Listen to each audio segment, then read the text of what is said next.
The Caribbean was first settled by people from the South American mainland some 7,000 years ago.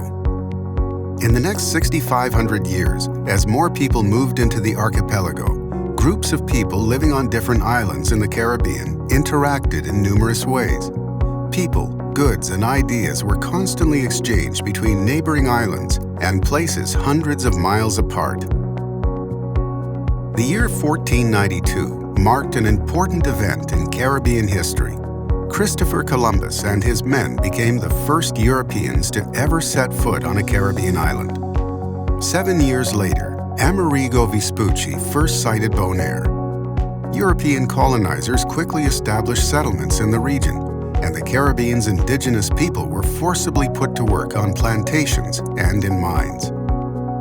Numerous cultural exchanges occurred as Spanish and indigenous people lived side by side.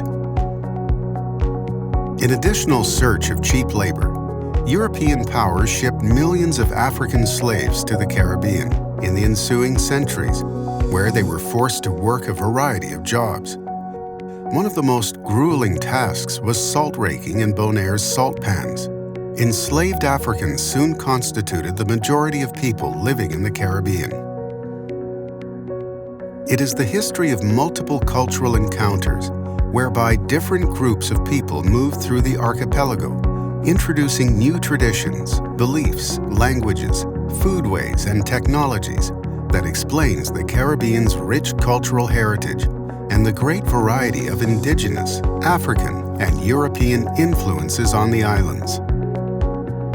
In Terramar Museum on Bonaire, we bring Caribbean history to life. In order to know who we are, we have to know where we come from. We have to value our historical and cultural heritage so that we can be proud of who we are today. We invite you to visit our spectacular museum at the Terramar Complex in Krolendijk, Bonaire.